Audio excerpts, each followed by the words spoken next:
3 years ago, just post-COVID, when you were just a player. Now you've become a captain. It's been a 3-year journey. How's it been like? How emotionally and physically draining is it as an Indian team captain? It is quite draining, but that is what you sign up for when you take the responsibility.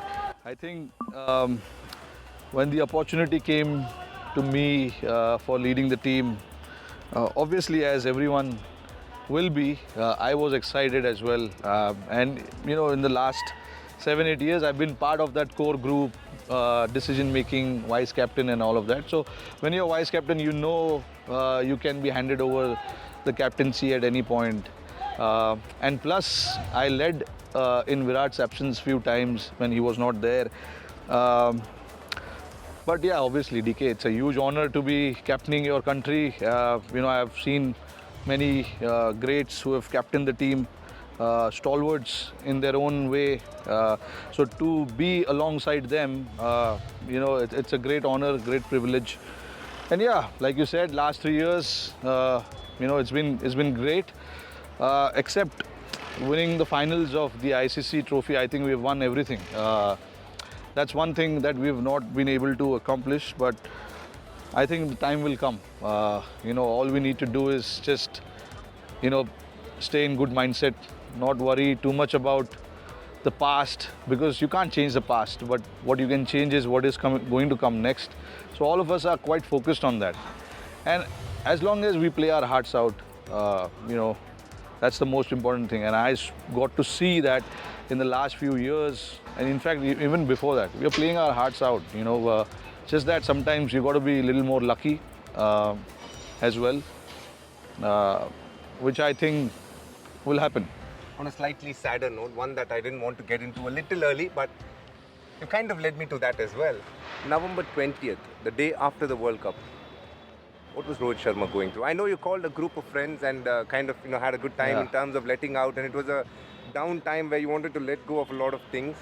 I know a little bit about what happened, but what was it like for Rohit Sharma and family? You see, I know regardless of what happens on 19th, my plan was set for the next week or so. Whether we win, whether we lose, no matter what happens, but I was going to do certain things on certain days. 19th November was the final, and 20th November we flew back home, and then I lost my wallet on that day. Honestly, I did. It just fell in the car, so I had no wallet, and I completely lost touch with all my friends because I deleted WhatsApp few days before the semi-finals actually. So I was not in touch with anyone because there was just too much happening, a lot of demands for the tickets, can I come and meet you, and things like that. A lot of friends, a lot of the unknown people who I don't know, somehow, they got my number. So it was crazy. So I just wanted to completely get off the phone and then, just play the World Cup. And then obviously we lost the World Cup. It was a very disappointing time. I had no idea what to do. I just told my wife that let's go back home and then, just see what happens from there. Where we planned for certain things. Obviously, I thought we'll win the World Cup and we had certain plans, but obviously that didn't happen. So we were just at home, and then that 20th evening, I decided to meet all my friends, close friends. So we just hung around, and then it was important for me to just get my mind out of it, because it can be very draining, and it was very disappointing as well. So I wanted to get my mind off. So luckily my friends are so close to me, they came along, and then we were just sitting and talking about not cricket but other stuff. Yeah. Is it fair for me to say you've been a great white ball cricketer in international cricket at this time?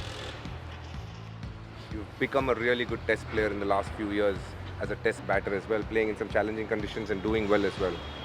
What advice would you give to the young batter who is starting out, who wants to do really well in white ball cricket, but also who wants to be a really good test batter as well? What did Rohit Sharma do, and what is the advice you would like to give?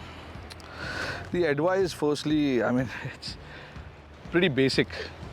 Be hungry. It is as simple as that. Because if that hunger is gone, if that hunger is not there, you get lazy in your approach. You get slightly complacent in your approach if you're not hungry enough. Of late, I've been very lucky to watch Virat so closely. We keep talking about him as a batsman, but people don't see what he does outside the field. His passion towards the game, and always hungry. He is always hungry to come and play, firstly, be available to play for the team. That's the most important thing, unless there's personal reasons. But otherwise, one thing you have to see that he's never been to NCA. You know what that... That's a rehab program place. A lot Exactly. Of it. You want to player development as well, but it's used a lot for rehab as well. Yeah, in his entire career, he's never been to NCA, which tells you something, right? And then, obviously, his passion and everything. That is what I would say that all the younger players should look up to him for that. Leave alone how he plays the cover drive, how he plays the flick, cut, whatever that is. First things first, got to understand the qualities, certain qualities that makes the player where they are today.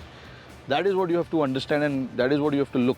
So for me also, and I have watched him enough, he can easily be satisfied and he said, okay, yaar, theek hai, chalo, 2-3 series, I'll take it easy, I'll come later, I want to have a break. But no, he's always there. He's always there for the team. So that is what I would tell them, that, I see, and that mindset of being hungry, not being complacent, cannot be taught. You have to learn from yourself, looking at the others. You have to, those are the things that it has to be, it has to come from within. You have to look at certain players, how they behave around you, and then learn from it. Because maybe I can't teach you, कि Dinesh, you have to be hungry. कैसे hungry रह सकता है भाई? नहीं, you can't. तो वो सब चीज़ है, you have to look at certain players and then understand that. So that is the first thing I would say, rather than going technical too much, कि ये conditions में ऐसे खेलना है. That is the first aspect that I want them to understand. When you are playing for India, you got to be hungry. You stay hungry all the time. Bring that passion, that pride of representing the team and being out there in the sun, playing for the team and getting the job done for the team. Those are the things that I want all of these guys to have first. And then the technical aspect of the game will take over. As they play more and more cricket, they'll understand कि भाई South Africa में, this is the bounce, that's how you have to play. Australia में this is the bounce, England में ऐसा होता है. वो हम लोग भी ऐसे ही सीखे. I have learned it like that. Like since I started opening the batting, I have understood few things that was not there before, what I need to do now. So all those things, they will figure it out on their own. Let's talk about Test cricket and Ashwin.